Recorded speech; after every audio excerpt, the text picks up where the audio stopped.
Hi everyone, I picked up Wave Function Collapse from GitHub here, and over here are my notes about getting it working. There's a link in the description, which is really just a matter of getting .NET working on your system. And once I got that working, it's just a matter of setting up a simple samples.xml based on the one that comes with it, and then running this command. I went into a pixel editor. In my case, I used PicoPixel, and change this sample image, which is just 16 by 16, into this. And it generates things like this and this. Now, I ended up making them into Unity levels, like this.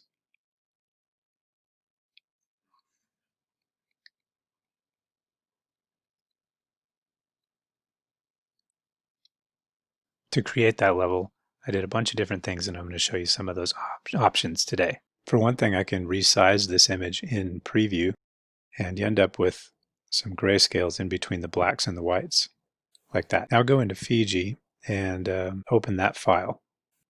From here, export it to a RAW. Just save as raw data. And then go into Unity, make a new scene, and then add a new terrain. And in here, go over to the gear, and down at the bottom is import raw. Now, these values matter a lot as to how it'll look, and so do the values here that you'll select when you choose it. I don't think I saved it right.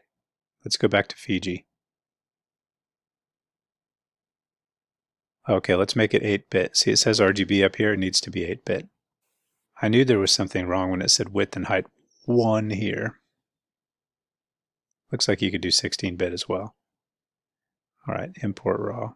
Okay, now it says 256, 256. And let's see what 600, let's see what that does. You might have to import it a number of times to get it looking good. Okay, so 600 is way too tall. Switch it to 100 and see what happens. Okay, that's different. Let's try 25. Oh yeah, that's more like it. Now let's see what happens when I play on that level.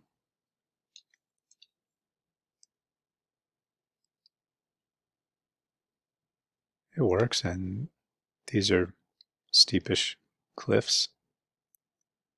But it works, so if you like how that looks, well, there you go. There's one way to do this.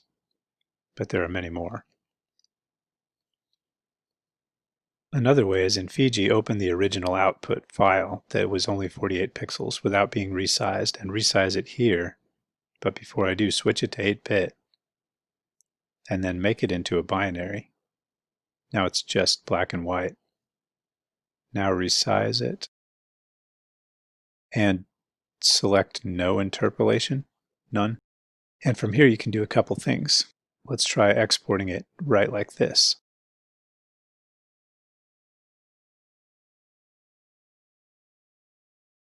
And let's import it into the terrain.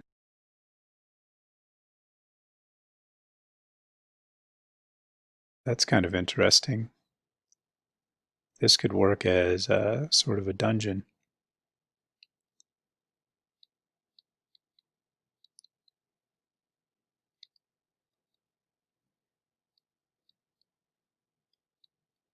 But then also interesting is to go to binary and distance map. And let's export that. It looks like we can just save it.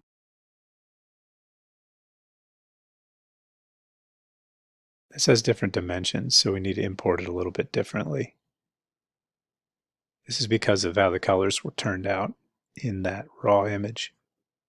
So for this one, put 200, and we can just try heights until they look good. Okay, interesting. Still pretty low. Okay, yeah, that's pretty cool.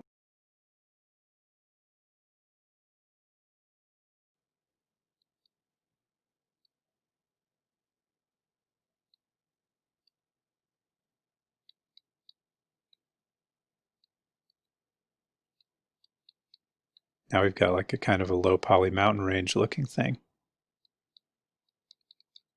I think that looks great. But then you can do something else with Fiji. Instead of doing binary distance map, you can do binary dilate and binary erode. And it expands out the black by 1 pixel.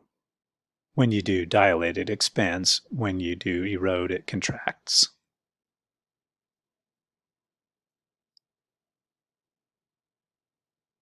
And then do the same distance map.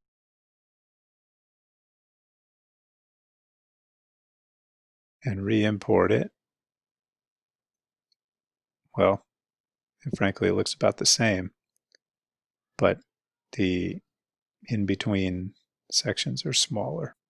So as you can see, that's pretty quick for generating the starting point to an interesting level.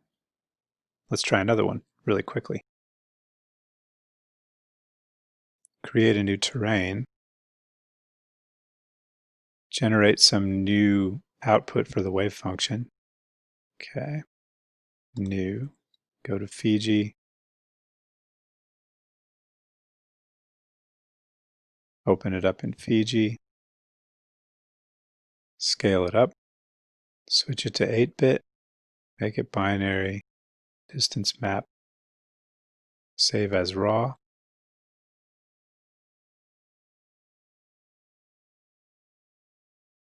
And import it into the terrain.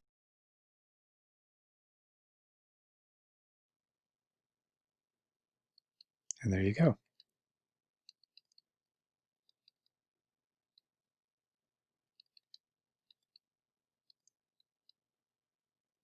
An interesting new set of mountain ranges to play with.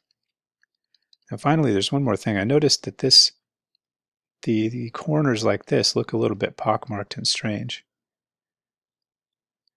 A small adjustment makes them smooth over. Don't know how well you can see that, but it's height map resolution, I believe. Let's go down to 256, resize, smooths them right over.